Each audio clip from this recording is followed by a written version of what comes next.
როგორც ნახეთ, ძირითად საშუალების გასვლა ზოგჯერ შეიძლება იწევდეს ერთდროულად ბევრ ოპერაციას. ამიტომ შეიძლება ეს არ იყოს ერთჯერადად ერთი მომენტი, ანუ ერთ მომენტში არ განხორციელდეს, ერთ დღეს არ განხორციელდეს ეს სხვადასხვა ოპერაცია. ჩვენ ვთქვით, რომ ზოგადად ეს ერთი ოპერაციაა, მაგრამ სხვადასხვა ნაწილებისგან შედგებოდა. და ამიტომ შეიძლება საწარმომ პრაქტიკაში როგორ შეიძლება განახორციელოს ეს, შეიძლება ამისათვის გამოიყენოს დამხმარე ანგარიში. და უბრალოდ ამის მაგალითი მინდა ახლა გაჩვენოთ. მაგალითად მიმდინარეობს შენობის დემონტაჟი. შენობის დემონტაჟი, რა თქმა უნდა, ალბათ ერთ დღეს ვერ მოხერხდება, ხო? ძირითადად ის რამდენიმე ხნის განმავლობაში გაგრძელდება. და აქ შეიძლება სხვადასხვა ოპერაციებთან გვექნეს საქმე. მაგრამ რაც არ უნდა გამოიწვიოს ამ დემონტაჟმა, ეს ყველაფერი ეხება ძირითადი საშუალების გასვლას, ანუ ოპერაცია იქნება ჯამურად ერთი, ანუ ძირითადი საშუალება გადის და ჩვენ მისი შედეგი უნდა ვაღიაროთ. ცალ-ცალკე შედეგებს ვერ ვაღიარებთ, შედეგი დარჩება საბოლოო ერთი. ამიტომ პრაქტიკაში ზოგჯერ გამოიყენება დამხმარე ანგარიში და ჩვენ უბრალოდ გაჩვენებთ ახლა ამ მაგალითს და გაქვთ თქვენ ამით თქვათ იმის შესაძლებლობა, რომ თქვენ თუნდაც სხვა მომენტშიც გამოიყენოთ ეს დამხმარე ანგარიში თუ გაგირთულდებათ თქვათ ასეთი ოპერაციის ასახვა. დავიწყოთ ახლა ჩვენი მაგალითი და პირობა გვაქვს ასეთი. საწარმო მოახდინა ნაგებობის დემონტაჟი და პირვანდელი ღირებულება იყო მისი 35,000 ლარი. დარეცხული ჰქონდა ცვეთა 34,000 ლარი. ფაქტიურად გაუქმა ეს ნაგებობა და ანგრევს მას. მაგრამ თვითონ დემონტაჟს ჭირდება დანახარჯი. ანუ ეს უნდა განახორციელო, ხო?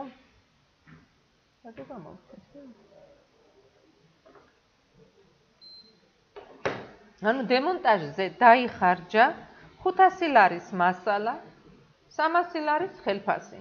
თქვათ რაღაც რკინის კონსტრუქციები მოიხსნა და იმას მასალა დაჭირდა კიდე. მუშების ანაზღაურება იყო ხელფასი. აქედან მივიღეთ მეორადი გამოყენების მასალა, რომელიც შეფასდა შესაძლო სარეალიზაციო ფასით 1600 ლარი. ანუ ტიპიური ისეთი ოპერაციებია, რომელიც შეიძლება ჩვეულებრივად მოხდეს დემონტაჟის დროს. ეხლა ავსახოთ ეს ოპერაცია. კიდევ ერთხელ შეგახსენებთ, რომ ძირითადი საშუალება ნაგებობა გადის ექსპლუატაციიდან.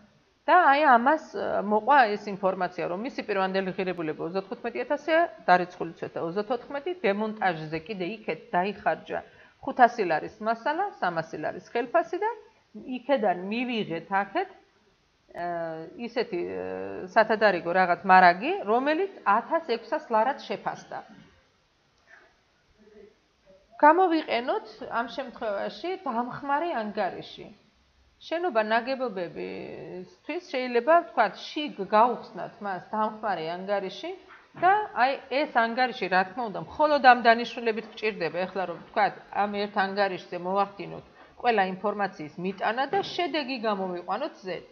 ეს არანაირად არც კონტროლური ანგარიშია, არც მუდმივი დროებითი ამ ნიშნებს კი არ ატარებს, უბრალოდ მხოლოდ ამისთვის ვიყენებთ დამხმარეთ, რომ ინფორმაცია დავალაგოთ. 2121 შენობის გასვლის ანგარიშია ეს. აი ნახეთ, კრედიტი 2120. ანუ 2120 ჩვენ ხო დებეტში გვაქვს. და იმას ხსნით დებეტით. ოღონდ ეს ინფორმაცია გადაგვაქვს 121-ზე. ანუ ვიყენებთ დამხმარე ანგარიშს. და მოხსენით იქედან დებეტში იყო პირვანდელი ღირებულება, მოხსენით იქედან და გადმოვიტანეთ აი ამ დამხმარე ანგარიშს. ესე იგი, რისთვის ვიყენებთ ახლა ამ დამხმარე ანგარიშს? ყველა შედეგი, ყველა ინფორმაცია უნდა მოვიტანოთ ამ ერთ ანგარიშზე და აქ დავალაგოთ დებეტებით და კრედიტებით. ესე იგი, ჩვენ შენობა თვითონ სწორად გქონდა ჩანაწერი, რომ შენობა არის დებეტში, მისი პირვანდელი ღირებულება და მოიხსნება კრედიტით. ანუ ეს შენობის გასვლის ანგარიში იყო და არა შენობის. ესე იგი, შენობა არის დებეტში, მისი პირვანდელი ღირებულება და მოხსენით კრედიტით და დებეტით გადავიტანეთ 2121-ში. ანუ აქ დაჯდა დებეტში. ახლა გავაგრძელოთ. ცვეთა 2230 ანგარიშზე გვაქვს, ოღონდ გვაქვს კრედიტში და მისი შემცირება უნდა მოხდეს დებეტით. დებეტით შემცირდება შენობის ცვეთა 34,000 ლარი და ის დაჯდება 2131 ანგარიშზე კრედიტში. დავსვათ აქ კრედიტში ეს. ჩვენ დავხარჯეთ დემონტაჟისთვის მასალა 500 ლარის. აი, აგერ გქონდა ინფორმაცია, რომ 500 ლარის მასალა დაიხარჯა. მასალის დახარჯვა, თქვათ, სხვა მარაგიდან განვახორციელოთ, კრედიტი 1690 დაიხარჯა, შემცირდა 1690 500 ლარით და ეს მოხდება აი ამ შენობის დამხმარე ანგარიშზე, შენობის გასვლის დამხმარე ანგარიშზე უკვე დებეტში, ხო? ეს კრედიტია, აქ მოხდება დებეტში 500 ლარი. ხო, არა, დამხმარე, ხო, აქ ვაგროვებთ ყველა ამ ინფორმაციას. ახლა შენობის გასვლაში უნდა გავატაროთ ასევე ხელფასი. ხელფასი დაკრედიტდება 3130 ანგარიშზე 300 ლარი და ამ გასვლის ანგარიშზე მოხდება დებეტში. ჩვენ მივიღეთ მეორადი გამოყენების მარაგი მისი დანგრევის შედეგად. ოღონდ აქეთ მივიღეთ და დებეტი 1690. ახლა ეს მარაგი იქ ავსახეთ, მივიღეთ. ფიზიკურადაც მივიღეთ, საწყობ შევიტანეთ, ხო, მივიღეთ ეს მარაგი. 1600 ლარად შეფასდა ის და მივიღეთ ამ ღირებულებით. დებეტი 1690 და რა თქმა უნდა, კრედიტში დაჯდება ეს 2021-ზე 1600 ლარი. ეს იყო სულ ინფორმაცია, რომელიც გქონდა. აი ახლა მოვახდინოთ ამ ორი მხარის დაჯამება. 35800 აქეთ გვაქვს, 35600 აქეთ გვაქვს. ანუ სხვაობა დაგვიჯდა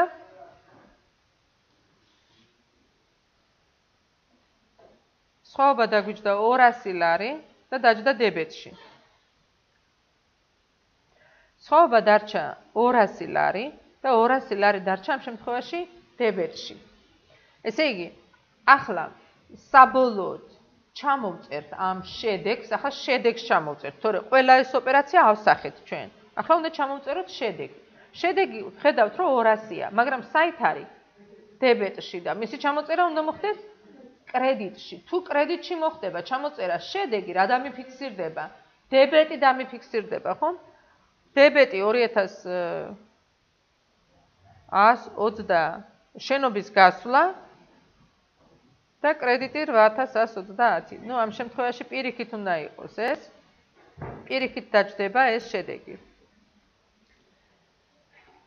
და საბოლოოდ განულდება უკვე ეს ანგარიში. ესე იგი,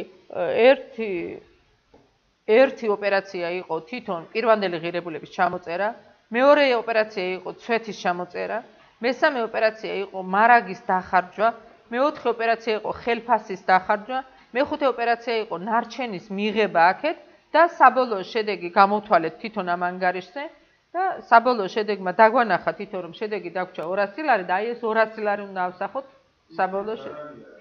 ზარალი უნდა იყოს დიახ, იმიტომ რომ ეს დებეტში დარჩა. დებეტში დარჩა და კრედიტი დაიწერება აქეთ და დებეტი იქნება არასაოპერაციო ზარალის სახით.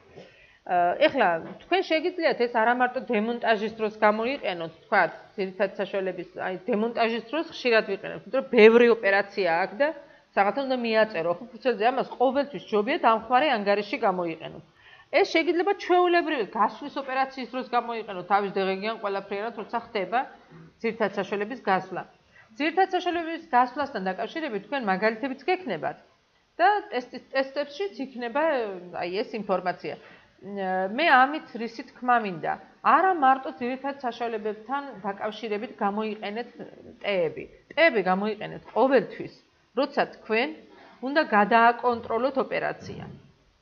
და ეს ამ ჩვევას თუ კი გამოიმუშავებთ, ეს ცუდი არ იქნება, იმიტომ რომ ტეები ძალიან კარგად გიკონტროლებს ინფორმაციას. აი მაგალითად, როცა რაღაცებს ასახავ და იქ კიდე წინ არის ინფორმაციები, შეიძლება თავში ყველაფერი სწორად ვერ დაალაგო და ტე ყოველთვის ანათებს ამ პროცესს და მიახატავ იმ წუთში იქ ტეებს და შეხედავ, საით მიდის ეს ოპერაცია. და როცა ძირითად საშუალებაზე ვლაპარაკობ, აი აქ როცა ვსაუბრობდით ჩვენ ვაკონტროლებდით მაშინ სად ზის პირვანდელი ღირებულება, სად ზის და დებეტში ვამბობდით. ანუ მე უნდა შევხედო სად ზის ის, რომ მოვახდინო სწორი ჩამოწერა. თუ კი დებეტში ზის პირვანდელი ღირებულება, მაშინ კრედიტით ვწერ მას. სად ზის მისი ცვეთა? ზის კრედიტში. ანუ უნდა დავინახო ეს. ანუ აზრობრივად ხედავ ამას, თორე ისე ზეპირად ახლა რომ გიკარნახოს ვიღაცამ, ასე უნდა ჩამოწერო. ფიზიკურად ვერ შეძლებთ ხო ამის ჩამოწერას და მის დაზეპირებას არანაირი აზრი არ აქვს. ესე იგი, როცა ჩვენ ვახდენთ ძირითადი საშუალების ჩამოწერას, ჩვენ ის გვაქვს აღრიცხვაში.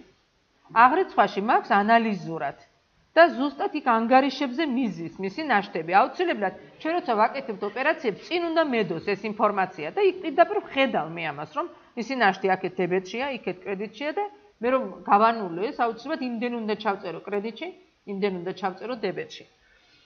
აი ამასთან დაკავშირებით მე ხანდახან გიყვებით თქვენ ხოლმე რომ აი პრაქტიკაში შეიძლება რაღაც პრობლემები არსებობდეს. ნუ ახლა ამ წუთში რაც არის, იმაზე ვსაუბრობთ. შეიძლება 1 და 2 წლის შემდეგ აღარ იყოს ეს პრობლემები და აღარ ვისაუბრებ მეც, მაგრამ ამ წუთში თქვენ როცა გავხვალთ აქედან, შეიძლება დაგვხდეთ ასეთი პრობლემა. იმიტომ რომ რაც ხდება ჩვენ პრაქტიკაში, ის დახვდება თქვენ.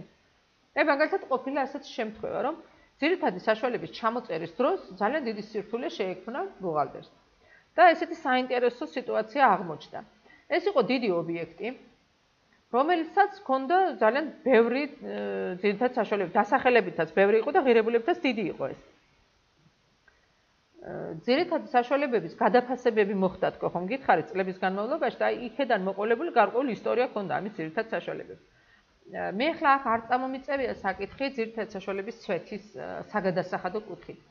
ჩვენ რაც განვიხილეთ ეს ყველაფერი ფინანსურ აღრიცხვას შეეხებოდა და ჩვენ გავარკვიეთ როგორ შეიძლება განვახორციელოთ მისი ცვეთა. თუმცა ამ საკითხს ეხება საგადასახადო კანონმდებლობას და ცოტა სხვანაირად. ჩვენ პრაქტიკაში მოხდა რა? ძირითადი საშუალებების ცვეთები ჩვეულებრივად მიდიოდა ისე როგორც ახლა მე ვხსნიდი და ეს ხდებოდა ყველა დიდ საწარმოებში, ფაბრიკებში, ქარხნებში და რამდენიც არ უნდა ყოფილიყო ეს ძირითადი საშუალება, ყველასი აღრიცხვა მიდიოდა ანალიზურად. ანუ ყველას ბარათები არსებობდა და ყველას შესახებ არსებობდა ინფორმაცია, რამდენი ქონდა პირვანდელი ღირებულება, რამდენი იყო დარიცხული აკუმულირებული ცვეთა, რა გაეწია კაპიტალურ რემონტს და რა დაერიცხა მას. ანუ ყველა ისტორია არსებობდა აი ამ ძირითადი საშუალებების. მაგრამ შემდეგ, იცით, ის კრიზისი მარტო იმის კრიზისი კი არ იყო, რომ თქვათ ეკონომიურად გაგვიჭირდა ჩვენ ადამიანებს, პროფესიული კრიზისიც იყო. არ იყო ანუ ბუღალტერიაც არ მიდიოდა რეალურად და უმეტეს შემთხვევაში ამ პერიოდში, ამ წლებში არასპეციალისტები იყვნენ ბაზარზე და არ ხდებოდა ასახვა ნორმალურად. რა მოხდა მერე? მარტო ეს მიზეზი არ იყო. მეორე მიზეზი გახლდათ ის, რომ ბუღალტრები მიჩვეული იყვნენ შესაბამის ინსტრუქციებს სახელმწიფოსგან. და ბუღალტრის პროფესია მხოლოდ იმას გულისხმობდა, რომ აი ეს ინსტრუქციები უნდა ყოფილიყო სწორად შესრულებული. ბუღალტერი არ იყო შემოქმედი თავისი პროფესიით და ის თვითნებურად ვერაფერს ვერ გააკეთებდა. ანუ როგორც ახლა ჩვენ ვამბობთ, რომ სტანდარტით უნდა ვიხემძღვანელოთ, აი მასე ხემძღვანელობდა ბუღალტერი შესაბამისი სახელმწიფოს ნორმატული დოკუმენტებით. აი ეს ურთიერთობა როცა შეიცვალა, ეს ნორმატული დოკუმენტები გაუქმდა. ანუ სახელმწიფო აღარ ახდენდა რეგულირებას, იმიტომ რომ სახელმწიფოსი აღარ იყო ეს ობიექტები და განკერძობდა. და თავისთავად სახელმწიფო აღარ იყო მისი პატრონი და აღარ ახდენდა მის რეგულირებას. გაუქმდა ეს დოკუმენტები, მაგრამ სინამდვილეში არაფერი ახალი არ შემოსულა. და ფაქტიურად დარჩა სიცარიელი ამ პერიოდის განმავლობაში. სტანდარტი ცოტა გვიან შემოვიდა, მაგრამ სტანდარტებს დაასწრო საგადასახადო კანონმდებლობის შემოსვლა. და საგადასახადო კანონმდებლობა ეხებოდა მხოლოდ გადასახადების აკრეფის წესებს, მაგრამ ის არანაირად არ არეგულირებდა აღრიცხვას. ბუღალტრულ აღრიცხვას ის არ არეგულირებდა. თუმცა აქ რა იყო? აქ დაინახა სპეციალისტებმა მსგავსება, სახელმწიფომ გამოუშვა დოკუმენტი. და ის ხო ყოველთვის მიჩვეული იყო იმას, რომ სახელმწიფოს უნდა ეკარნახა მისთვის წესი. და სახელმწიფომ რადგან გამოუშვა ასეთი დოკუმენტი, კანონი გამოუშვა სახელმწიფომ, რომელშიც გადაშალა და ცვეთა წაიკითხა. თუმცა იქ ცვეთა აბსოლუტურად სხვა რამის გამო ეწერა. იქ ეწერა ცვეთა იმის გამო, რომ სახელმწიფოს რომ უნდა დაუთვალო მოგების გადასახადი, როგორ უნდა უანგარიშო მას მოგების გადასახადი, იქ როგორ ჩადო ხარჯი, როგორ არ ჩადო. აი ამაზე იყო და ის აბსოლუტურად არ ეხებოდა მის ფინანსურ აღრიცხვას. ეხებოდა მხოლოდ საგადასახადო კუთხით მოგების გადასახადის გათვლას. სხვა დატვირთვა იქ ცვეთას არ აქვს. მაგრამ ამ დროს მისი ამხსნელი და ვთქვათ არ იყო არავინ და მიიჩნია ბუღალტრებმა, რომ ის კარნახი, სახელმწიფოს კარნახი გადასახადების კუთხით უნდა გაეტარებია და ესახა ფინანსურადაც. და იქ რა მომენტი იყო?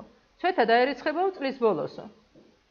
აი იმ კანონისთვის ეს სწორია, იმიტომ რომ წლის ბოლოს იწვის მოგების გადასახადს და მაშინ აინტერესებს იქ რა ხარჯი ჩაიდოს. მაგრამ ეს არანაირად არ გულისხმობდა იმას, რომ ფინანსურადაც ასე უნდა ყოფილიყო. რა მოხდა? მიატოვეს ცვეთები და ფაქტიურად აირია, დაიკარგა ძირითადი საშუალებების საბალანსო ღირებულებები. წლის ბოლოს ჯამურად ხდება იქ, ახლა ამით არაფერი არ იხსნება ამ მომენტში, იმას თავისი ახსნა ჭირდება და ძალიან სერიოზული მუხლებია ის, რომელიც უნდა აიხსნას თავის დროზე, მაგრამ იქ ხდება რაღაცა ჯამურად, შეკრებილი ჯამური მაჩვენებელი, რომლიდანაც აიღება რაღაც პროცენტი. და ეს ჯამური მაჩვენებელი არის მთელი ღირებულებები, ძირითად საშუალებების. და ჩვენ ვამბობთ და ახლაც გიმეორებთ და ყოველთვის ასე იქნება, რომ ძირითადი საშუალება თითოეული უნდა აღირიცხოს ცალ-ცალკე, ყველა მისი ცვეთით. და ეს არასდროს არ შეცვლილა ეს წესი, უბრალოდ გამოიწვია აი ამ გაუგებრობებმა ის, რომ ჩათვალა ბუღალტრებმა, რომ არ ჭირდებოდა მას აღრიცხვა ცალკე და ჯამურად აკლებდნენ მთლიანად აი ამ ცვეთებს თელ ღირებულებებს. ხო, ჯამს ღირებულებების ჯამს აკლებდნენ აი ამ ცვეთის რაღაც პროცენტს, რომელიც იქედან იყო განსაზღვრული. რა თქმა უნდა, ბუღალტრული აღრიცხვა არის ქრონომეტრალურად მიმდინარე პროცესი და როგორც კი ის სადმე გაწყდება, შეჩერდება, ამოვარდება, მერე მისი აღდგენა არის საკმაოდ რთული. ეს როცა ამოვარდა და შეჩერდა არაერთი თვე და არაერთი დღე, არამედ წლები, ძირითად საშუალებების ღირებულების აღდგენა არც ისე სერიოზული, არც ისე მარტივი საკითხი გახდა. და საიდან დავიწყე ახლა მე ეს?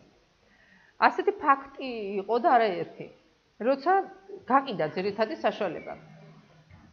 და როცა გაყიდა ძირითადი საშუალება, ხომ უნდა ჩამოეწერა ეს ძირითადი საშუალება. დიახ, აღრიცხვიდან უნდა ჩამოეწერა. აღრიცხვიდან რომ ჩამოწერო ძირითადი საშუალება, უნდა ჩამოწერო პირვანდელი ღირებულებიდან და ცვეთის ანგარიშიდან. ცვეთის ანგარიშზე ფაქტიურად ჯამურად ჰქონდა გაკეთებული ეს ინფორმაცია და ჯამურად მაგალითად 20%. აიღო მისი ღირებულების 20% და ისიც პროპორციულად დაუსვა ამას. ისე უნდა დაესვა ყველას, მეტი ინფორმაცია აღარ ქონდა. აღმოჩნდა, რომ მაგალითად ძირითადი საშუალების ღირებულება იყო 50000 პირვანდელი და დარიცხული ცვეთა იყო 70000-800000. ეხლა ადექით და როგორი ბუღალტრები ხართ, ჩამომიწერეთ ასეთ ძირითად საშუალება.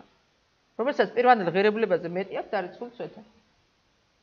ეხლა თავიდან მე ეს თქვენთვის ცვეთის საკითხს როცა ვიხილავდით, არ მithქვამს, მაგრამ აი ასეთ საინტერესო სიტუაციას შეიძლება თქვენ შეხვდეთ.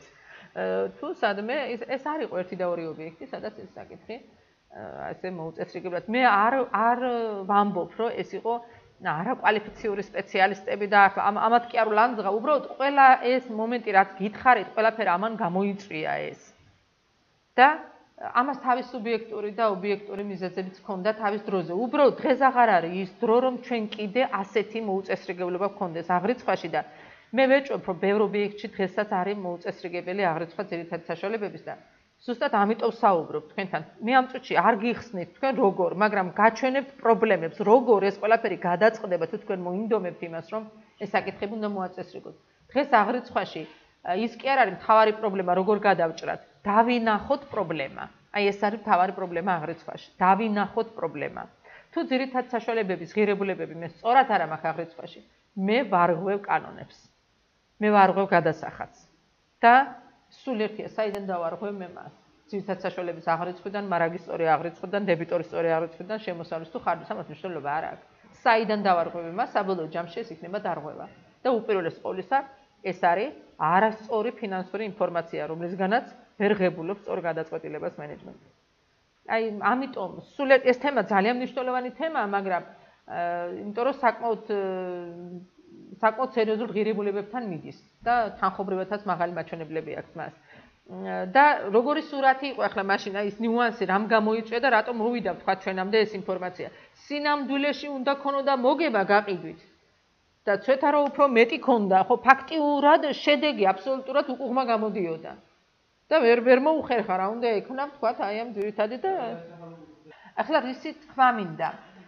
მე მინდა თქვენ როგორც სპეციალისტები როცა შეხვალთ საწარმოში ძალიან კარგად გაარკვიოთ რა ხდება იქ.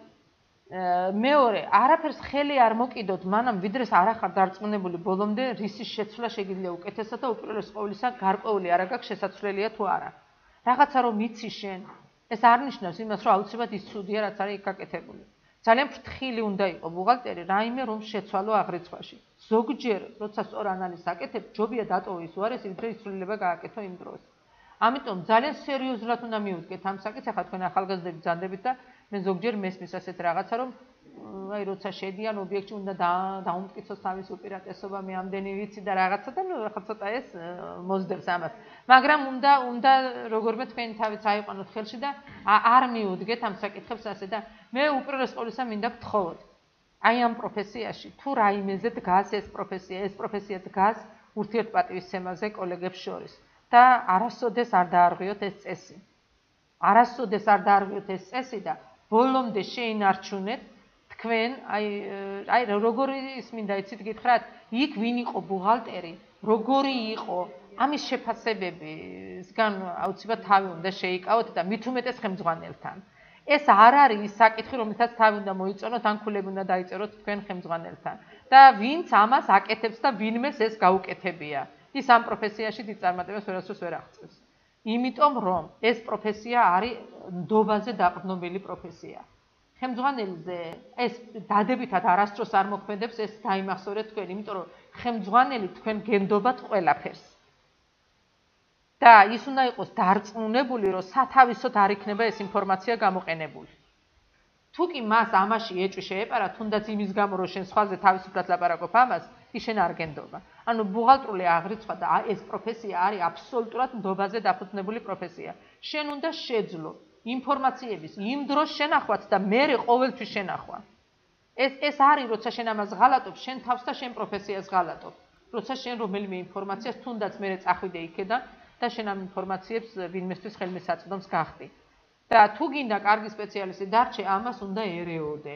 არასოდეს არ უნდა ისარგებლო, ხო, არ უნდა ისარგებლო იმით, რომ ვინმე თქვათ არ იცოდა და არასწორად აქვს და მე უნდა გავასწორო. არა, თუ გინდა შენ ამის გაკეთება, იმ შენ კოლეგასთან ერთად გადაწყვიტე და შეიძლება ამის გაკეთება ისე, რომ არ დააკნინო მისი ან ავტორიტეტი, ან სხვა რაიმე.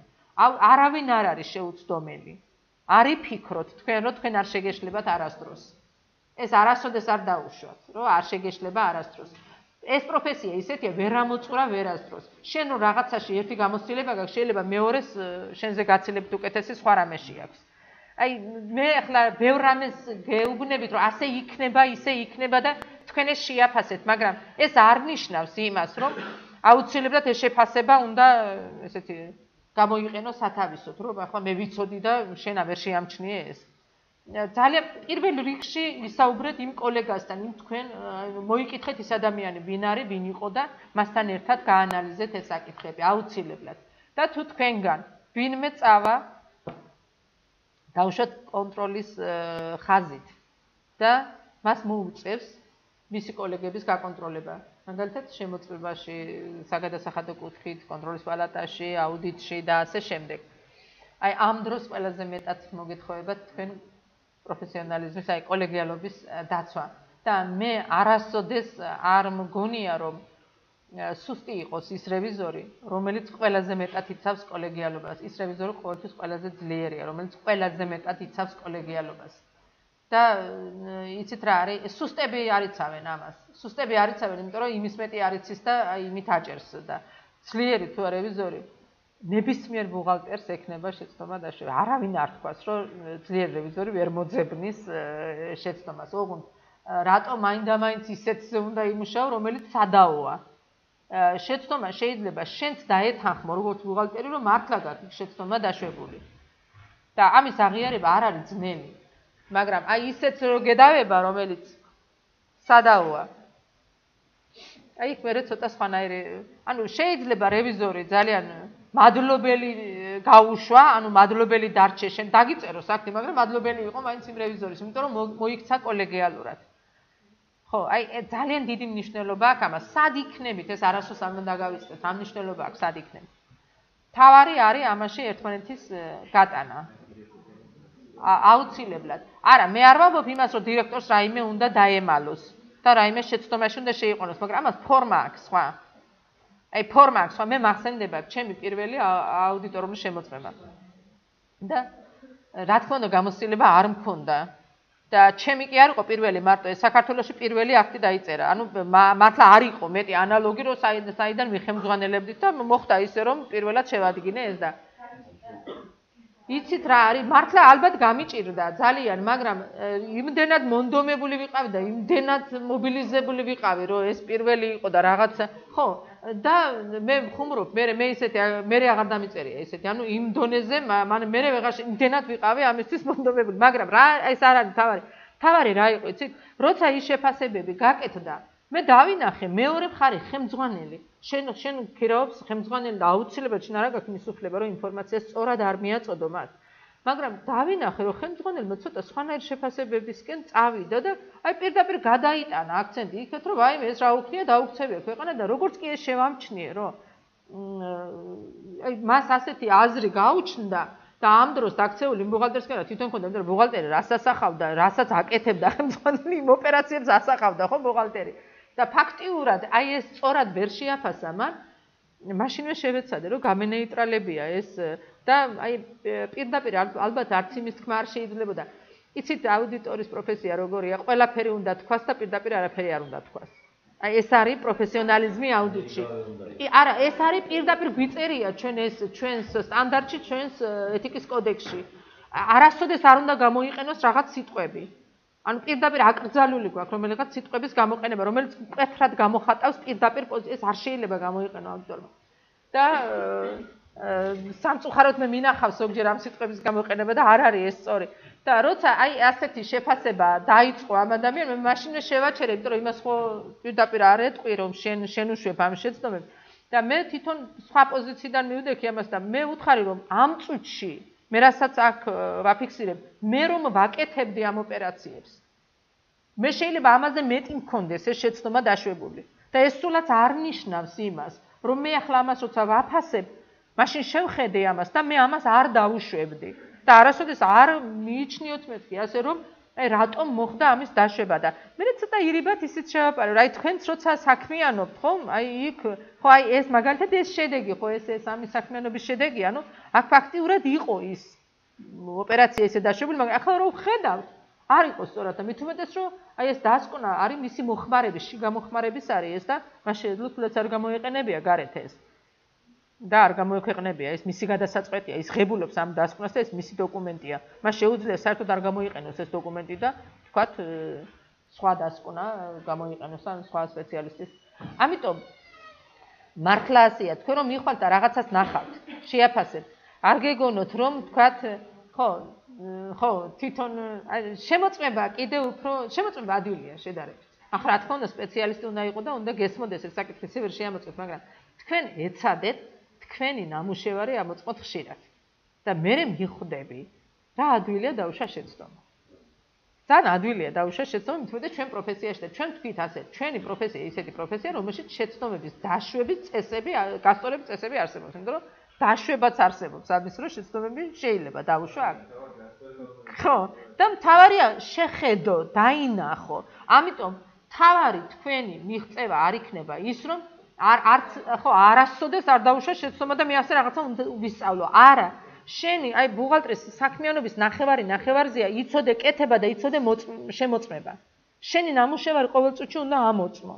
და ეს არის კონტროლის გარეშე ჩვენი საქმიანობა არ მიდის.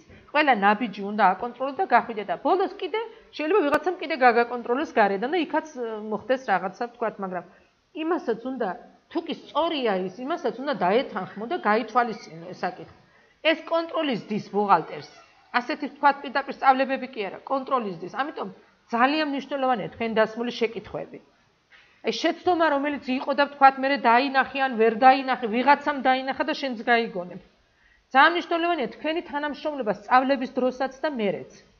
აი პრაქტიკაში როცა ერთმანეთის სამუშაოში ჩაიხედავთ და ჩაახედებთ ერთმანეთს რაღაცებს შეეკითხებით. აი თქვენი კოლეგიალობა აქედან იწყება. ერთმანეთიდან. მე ვახსენებ ხშირად რომ აი მეორე ეტაპელები მე იქ ძალიან უახლოვდებიან ერთმანეთს. როგორ? არა, კონფიდენციალობის საკითხებს ავუბრობთ, ხო? არა, რა თქმა უნდა, რამდენადაც დასაშვებია ეს. რამდენად დასაშვებია. ძალიან კარგი თემა წამოწიეთ თქვენ. აი მაგალითად ჩვენთანაც მოდის ზოგჯერ შეკითხვა და თუ კი ის თვითონ არ ხსნის. მაგალითად არ გეუბნება არც სახელს, არც გვარს, არც ორგანიზაციას. და თუ კი ის თვითონ არ ხსნის ამას, მე პირადად მაგალითად არ ვაძლევ ამ შეკითხვას. და ის კითხულობს ოპერაციას თვითონ. სად არის ეს ოპერაცია? ვისია, რას აკეთებს, აი იტოვებს ამას თვითონ კონფიდენციალურად და მე თვითონხმები და არ ვაძლევ მას შეკითხვას, თუ კი არ არა, კი, მაგრამ მე შეიძლება ადამიანს საერთოდ არ ვიცნობ, არ ვიცი სად მუშაობს, არ აფიქსირებს ის, ხო, არ ამბობს ამას და არ აფიქსირებს იმას და სვამს ასეთ შეკითხვას და უნდა პასუხი. და აი ასეთ დროს, ნუ კოლეგა ხარ და გეკითხება ახლა. ხო, გეუბნება, აი ასეთ სიტუაციაში როგორ იქნება აი ეს. თუ კი იქ თვითონ პასუხისთვის არ არის რაიმე დამატებითი კითხვა კიდე საჭირო, სხვა შემთხვევაში რა თქმა უნდა ვიკავებ. თუ მას არ უნდა გახსნას ეს და ყოფილა შემთხვევა, როცა კონსულტაციის დასრულების შემდეგ თვითონ მონდომებია მე და უთქვამს სად და როგორ, ოღონდ მანამდე არა, ვიდრე პასუხს არ მიიღებს. ანუ რაღაცები არის ამაში, იცით, აი თუნდაც იმ კონფიდენციალობის დაცვასთან დაკავშირებით და მე ხშირად შემიხსენებია ეს, იმიტომ რომ უთქვამს ბავშვებს, რომ ისა ბალანსების პერიოდი როცა მოდის, ხო, ეხლა ამის საკითხებზე ვმუშაობთ, ანუ კიდე გვაქვს 3-4 ბალანსი მოსალები და ამდენ ობიექტში ხართ მეთქი მიკითხავს, არაო, ერთმანეთს ხო, ერთმანეთს ეხმარებიან რაღაც საკითხების გადაწყვეტაში და მე ძალიან მიხარია, იმიტომ რომ უპირველეს ყოვლისა ერთმანეთს ავითარებს ეს პროცესი და ყველაზე მთავარი რაც არის, სწავლობს თანამშრომლობას, აი კოლეგიალობას სწავლობს. ეს ძალიან მნიშვნელოვანია. კარგი, ესე იგი, ჩვენ როცა ვსაუბრობთ ძირითად საშუალებებთან დაკავშირებით, თქვენ შეიძლება დაგხვდეთ პრობლემები საწარმოში. ეს პრობლემა შეიძლება ეხებოდეს ძირითად საშუალების სწორ შეფასებას თავიდან. ცვეთის საკითხებს უმეტეს შემთხვევაში შეეხება. აი თითქმის შეიძლება ბევრიც იყოს ასეთი ობიექტი და თითქმის უმეტეს შემთხვევაში შეხვდეთ თქვენ პრობლემები ცვეთასთან დაკავშირებით და დაიმახსოვრეთ, ეს შეიძლება იყოს შერეული საგადასახადო საკითხებში. ჩვენ ახლა მარტო ფინანსური გავარკვიეთ, არ გაგვირკვევია საგადასახადო, ოღონდ დაიმახსოვრეთ, ცვეთა ამას ქვია, რაც ჩვენ გავარკვიეთ. აწი რასაც გავარკვიეთ, იმას ცვეთა არ ქვია, ის საგადასახადო კუთხით ხარჯის დათვლის მეთოდია. მეტი არაფერი. ცვეთა დარჩება ეს, რაც ჩვენ გავარკვიეთ.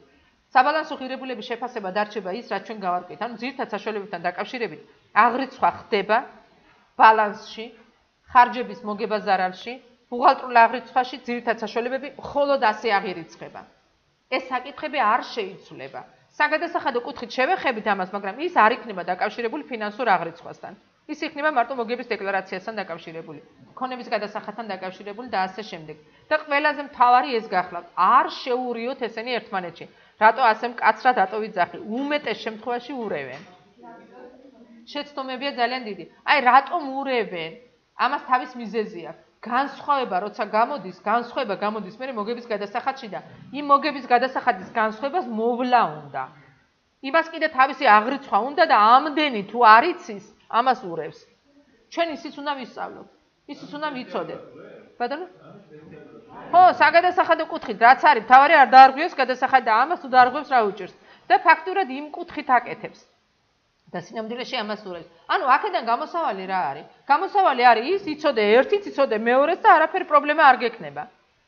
და ის რატომ არ იცის უმეტესობა, ამაზეც ვისაუბრებთ, იქ სადაც გვექნება თემა ასეთი. ჩვენ ფინანსურში გვექნება ეს თემა. გადავადებული მოგების გადასახადის ასახვა, ანუ რა იწევს ამ ცვლილებებს და როგორ უნდა მოუაროთ ამ საკითხს. ეხლა რაც შეეხება ძირითადი საშუალებების ახსნა განმარტებებს. ძირითად საშუალებებთან დაკავშირებით ყველაზე ხშირად მოგვიწევს ახსნა განმარტებების გაკეთება. ჩვენ შეიძლება რომელიმე საკითხებთან დაკავშირებით არც არაფერი გქონდეს ბევრი განსამარტებელი, მაგრამ ძირითად საშუალებებთან დაკავშირებით აუცილებლად გვექნება და რატომ? ჯერ იმიტომ რომ ძირითად საშუალება რამდენიმე ფინანსურ ანგარიშგებას გაივლის. და ყველა ფინანსურ ანგარიშგებაში სხვადასხვანაირად წარმოდგება, მისი ღირებულება ხო ერთნაირი არ იქნება. მეორე, თუ ძირითადი საშუალება ერთზე მეტი გვაქვს საწარმოში და უმეტეს შემთხვევაში ერთზე მეტი გვაქვს, რა თქმა უნდა, უკვე შიგ არსებობს ანალიზური ინფორმაცია. და სტანდარტი ამბობს, რომ ძირითადი საშუალებების შესახებ ინფორმაცია უნდა იყოს მიწოდებული უფრო ფართო, ვიდრე არის ბალანსში მის შესახებ ინფორმაცია. ბალანსში რა გვაქვს? ძირითადი საშუალების საბალანსო ღირებულება, თანაც ჯამური, თანაც საბალანსო და არაპირვანდელი არაცვეთა, ანუ სხვაობა გვაქვს და თანაც ჯამურად, ყველასე ერთად. და ეს ინფორმაცია რა თქმა უნდა საკმარისი არ არის ინფორმაციის მომხმარებლებისთვის. ეს არ არის საკმარისი და ამიტომ ახსნა განმარტებებში უნდა იყოს ინფორმაცია ძირითად საშუალებებთან დაკავშირებით. და რა სიტყვის სტანდარტი? მთლიანი საბალანსო ღირებულების განსაზღვრისას გამოყენებული შეფასების საფუძვლები. ანუ რის საფუძველზეა ისახა საბალანსო ღირებულება ბალანსში. რა საფუძველი გვაქვს ჩვენ ასეთი? რომელი მეთოდები გვაქვს? გადაფასების მეთოდი ან თვითღირებულების გამოყენებული ცვეთის დარიცხვის მეთოდები. აი ამის შესახებ ინფორმაცია, აი ეს შემიძლია სხვადასხვა ძირითად საშუალებებზე გამოვიყენოს სხვადასხვა ცვეთის მეთოდი. ეს შემიძლია ერთდროულად მე სხვადასხვა ძირითად საშუალებებზე გამოყენებული მქონდეს, არ მქონდეს ერთი მეთოდი და სხვადასხვა მეთოდი მქონდეს. და თქვენ წარმოიდგინეთ, ერთ ჯგუფში შემოვალ ძირითად საშუალებაშიც შეიძლება მქონდეს სხვადასხვა მეთოდები გამოყენებული და ერთი დასახელების ძირითად საშუალებაშიც შეიძლება, ხო? იყოს სხვადასხვა მეთოდი. აუცილებლად უნდა მიუთითოთ, რა მეთოდებია გამოყენებული. აქტივების სასარგებლო მომსახურების ვადა და გამოყენებული ცვეთის ნორმები. ანუ რამდენად დაწვრილებით ინფორმაციას ითხოვს უკვე ახსნა განმარტებები. მთლიანი საბალანსო ღირებულება, დაგროვილი ცვეთა. დაგროვილი გაუფასურების ზარალთან ერთად, პერიოდის დასაწყისში და პერიოდის ბოლოს. რა თქმა უნდა, ეს მე აუცილებლად მექნება ბალანსში თვითონ. საბალანსო ღირებულება ძირითად საშუალებებისა პერიოდის დასაწყისში და პერიოდის ბოლოს მექნება ბალანსში, მაგრამ არ მექნება ცვეთის მეთოდები, არ მექნება პირვანდელი ღირებულება ცალკე, არ მექნება ცვეთა, არ მექნება მეთოდი, რომელიცაც ავსახე ის ბალანსში. პერიოდის დასაწყისში და საბოლოო საბალანსო ღირებულებების შეჯერება, ანუ როგორ შეიცვალა, როგორ გაიზარდა, ან შემცირდა ძირითად საშუალებები. გაიზარდა ნიშნავს რას? შევიძინე, ან კაპიტალური რემონტი გავაკეთე, ხო? კაპიტალური დანახარჯი გავწიე. აი ამ შემთხვევაში ხდება ძირითად საშუალებების გაზრდა. წლის განმავლობაში შეიძლება გაიზარდოს კიდეც შეძენით კაპიტალური რემონტით და შემცირდეს კიდეც ცვეთის დარიცხვით ან ჩამოწერით, ხო? აი ეს ცვლილებები არის ძირითად საშუალებებში, რაც შეიცვლება და ეს ინფორმაცია უნდა დავდოთ. რითი როგორ შეიცვალა. საწარმოს ფინანსურ ანგარიშგებაში ასევე უნდა გაიხსნას შემდეგი ინფორმაცია. საკუთრების უფლებაზე არსებული შეზღუდვები და ვალდებულებების უზრუნველსაყოფად დაგირავებული ძირითად საშუალებების ღირებულება. შეიძლება ვალდებულებების უზრუნველსაყოფად იყოს დაგირავებული ძირითად საშუალება.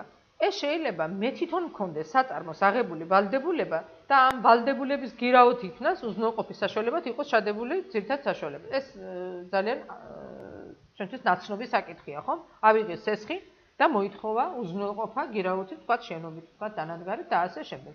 თუ კი მე ვალდებულებების უზრუნველსაყოფად გირავის სახით მაქვს ძირითადი საშუალება, ეს ერთგვარად შეზღუდული უფლებაა, ხო? ამ ძირითად საშუალებაზე და აი ეს ინფორმაცია ცნობილი უნდა იყოს წამკითხველისთვის. თუმცა შეიძლება მე ვალდებულების უზრუნველსაყოფად არა მარტო ჩემი ვალდებულების უზრუნველსაყოფად მქონდეს ძირითად საშუალება გირავის სახით, არამედ შეიძლება სხვისი ვალდებულების, ანუ შუაში ჩავდგე. სხვა ვალდებულების გარანტი გავხდე და ჩემი ძირითად საშუალებით გავხდე სხვისი ვალდებულების გარანტი.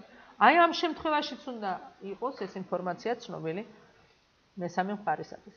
შექმნის პროცესში მყოფი ძირითადი საშუალების საბალანსო ღირებულებაში აღიარებული დანახარჯების ოდენობა. ქმნი ვაშენებ რაღაცას და რამდენია ამ მომენტში, როდის არის ეს ახსნა განმარტებები? ფინანსური ანგარიშგების შედგენის დროს. როცა მე დაუსრულებელი მაქვს ეს და რამდენია შიგ გაწეული დანახარჯები. ანუ ჯერ არ არის ძირითად საშუალება, მაგრამ შიგ გაწეული დანახარჯები რამდენია. როდესაც ძირითად საშუალებები ასახულია გადაფასებული ღირებულებით, საჭიროა შემდეგი ინფორმაციების გახსნა. გადაფასების თარიღი, ანუ როდის მოხდა, რა თარიღით მოხდა გადაფასება. მოწვეული იყო თუ არა დამოუკიდებელი შემფასებელი. შეიძლება ზოგიერთ ძირითად საშუალების გადაფასება არ იწვევდა ამის აუცილებლობას არ ითხოვდა, მაგრამ ზოგიერთ ძირითად საშუალებისთვის აუცილებლობას წარმოადგენს ეს და ყოველ შემთხვევაში ინფორმაცია უნდა იყოს, იყო თუ არა ესეთი გადაფასებელი მოწვეული. რეალური ღირებულების განსაზღვრაში გამოყენებული მეთოდები და მნიშვნელოვანი დაშვება. ანუ როცა შენ შეაფასე რეალური ღირებულება ძირითად საშუალების, რა მეთოდით მოხდა მისი შეფასება. ჩვენ მქონდა ამაზე საუბარი, რა მეთოდით შეიძლება იყოს ძირითად საშუალების რეალური ღირებულების შეფასება. კი ბატონო, თუ ძირითადი საშუალება ჩვეულებრივად ყიდვა-გაყიდის პროცესებში არსებობს და არსებობს მისი საბაზრო ღირებულება, მაგალითად კომპიუტერები დღესაც რო გავიდეთ, შეგვიძლია ვნახოთ მის საბაზრო ღირებულება, ხო? მაშინ ეს საბაზრო ღირებულებიდან იღება ეს ინფორმაცია და ფასდება, მაგრამ მაგალითად მიწა, მაგალითად შენობების სპეციალური დანადგარების, სპეციალური ტექნიკა და ასე შემდეგ შეიძლება სპეციალისტის მიერ საექსპორტო დასკვნებით იყოს შეფასებული. ერთი სიტყვით, ძირითად საშუალებებთან დაკავშირებით, ახსნა განმარტებებში ჩვენ უნდა ვაჩვენოთ შესაბამისი სახის ინფორმაციები. ახლა ასე თანდათანობით თემიდან თემაში როცა გადავდივართ ჩვენ, ყველა თემასთან დაკავშირებით ვსაუბრობთ. რა საკითხები უნდა იყოს ფინანსურ ანგარიშგებაში ასახული. ახსნა განმარტების სახით და რა თქმა უნდა, მე საბოლოო ჯამში გროვდება ეს და როცა დავწერთ ჩვენ ფინანსურ ანგარიშგებას და მოვყვებით იქ ჯგუფების მიხედვით, თითოეული აქტივის ვალდებულების კაპიტალის შემოსავლის ხარჯების კუთხით ამ ინფორმაციებს ასე თანდათანობით ვაგროვებთ მე ახსნა განმარტებებში. ასე რომ თუ ჩვენ ყველა საკითხს, ყველა თემას გავიგებთ, გავარკვევთ და იქ არ დაგვრჩება პრობლემები, საბოლოო ჯამშიც არ უნდა დაგვრჩეს პრობლემები, თუმცა საბოლოოდ იქეთ რო გავალთ, მე ერთხელ კიდევ მოვბრუნდებით და საერთო ჯამში როგორ გავაკეთოთ ეს ფინანსური ანგარიშგება, ამაზე ერთხელ კიდევ იმსჯელებთ. თუმცა ჩვენ ფინანსური ანგარიშგება პირველ თემაშივე გავაკეთეთ, ხო? ახლა ალბათ ხვდებით თქვენ თანდათანობით, რომ მაშინ რო ბალანსებს ვაკეთებდით, ციფრების, შეჯამების, ჩამოჯამების და ნაშთების გადატანის მეტი, არაფერი პრობლემა არ მქონდა, ხო? ანუ თავარი იყო, რომ დაგვეჯამებია ეს, როგორ მოვიდა, რა ღირებულება ქონდა, ბალანსში როგორ შევაფასო, ღირებულება როგორ მოვაკლო, ეს სულაც არ ვიცოდით და პირდაპირ ძირითადი საშუალება შევიტანეთ ბალანსში. ანუ იქ უპრობლემოდ ვაკეთებდით ამას. სამწუხაროდ, პრაქტიკაში არც თუ ისე იშვიათად ეს მიაჩნიათ ბუღალტერიად.